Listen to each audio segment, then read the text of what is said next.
Gentlemen, welcome back to the shop. We got a couple dozen minutes here in betwixt emerge fucking Jinsies. Going to talk about tools. Love talking about polishing tools, talking about tools. So just the tip, only for a minute, just until the swelling goes down. What is the difference betwixt a cheap socket and a good socket?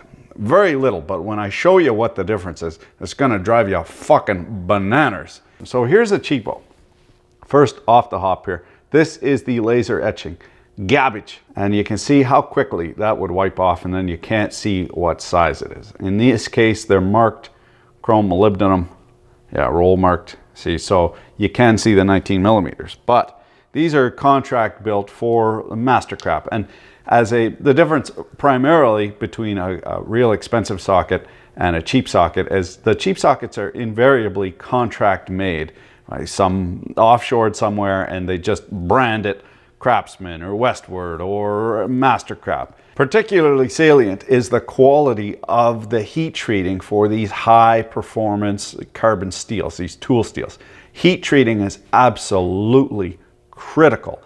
Anybody that's making, anybody can make a knife out of a tin can lid and it'll cut your fingy, but will it cut 1,000 fingies? That's the difference between heat treating properly and not heat treating. You can see the main difference is a physical one, and the devil is in the details.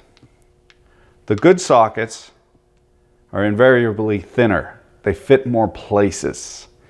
The cheap sockets, they gotta be thicker in order to stand up, because maybe the steel's not as good, maybe the heat treating's not as good. I don't know if they are as good or not, but they sure as fuck are bigger. Why do they have to be bigger? Ask yourself that. So that's smaller. Otherwise, pretty much the same. A little bit more lead in on this guy, so some wasted room at the top here. Here's the real big difference. And this, I'm sorry, look away if you don't want it to drive you nuts for the rest of your career. You got a itty bitty socket there. You got but a half of a blonde one, a thread that you got to thread into some nasty shithole, and you got your 90-pound Filipino double jointed buddy hanging upside down by his ankles. Is it in yet? Is it in yet? I'm sure your wife tells you that all the time. That's the difference. Is the socket depth is 2 G's long on these cheap ones. So what you got to do is you got to get in there and pack that right full of paper or whatever. But it's a pain in the cunning linguals. It's far better just to have the nice socket that's shallow enough so you can get the Jesus thing started. That's the main difference. Now here's a Westward made under contract for Grainger, which apparently they got Grainger in the States too. Who knew?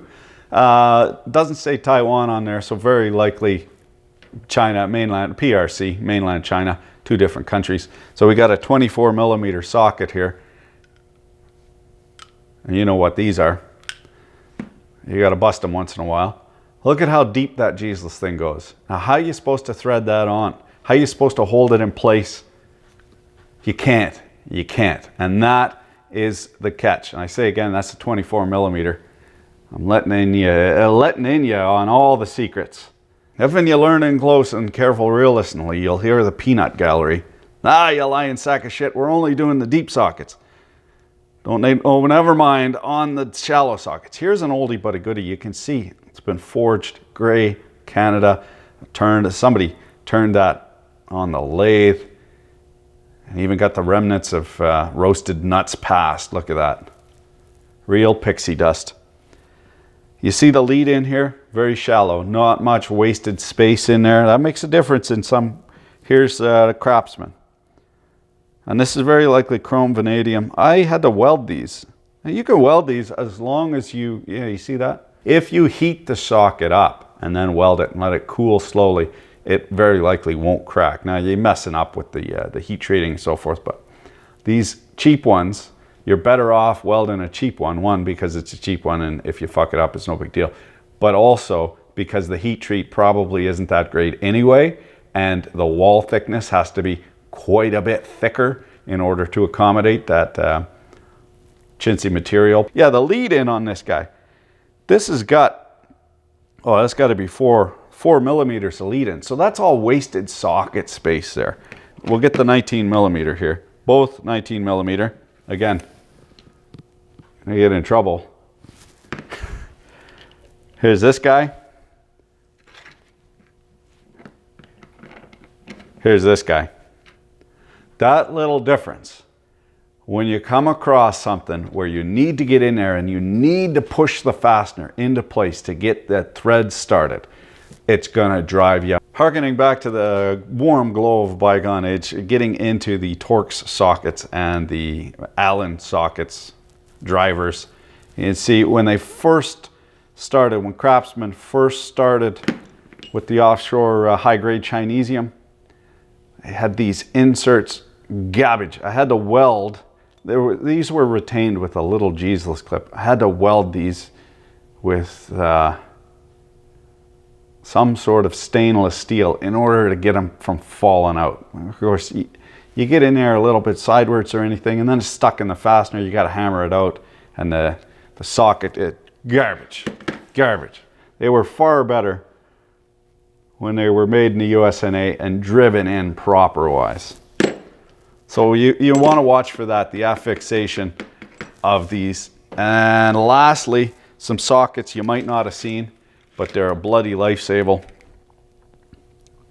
Saver. Tap sockets from Lisle. These things are fan-fucking-tastic.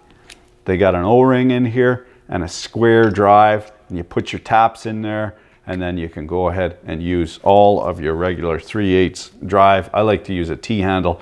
Now for the bonus footage, it is a socket set. It's very dangerous and may attack at any time. We must take care of it. If you have a look at this, what size is that? 1/4 inch, right? Wrongo. Before they standardized, look at this, that's a 7 millimeter drive. If you have a look-see, let's have a look-see at the 1/4 inch. Look at the size of that. 6.5 millimeter. Pity the poor fool when I die and the wife's gotta send this off to auction. You're gonna buy these thinking it's 1/4 inch just like I did. And it ain't nothing but a boat anchor, but it does say FAP off on them. Or strap on, depending on your disposition. Thanks for watching. Keep your dick in a vise.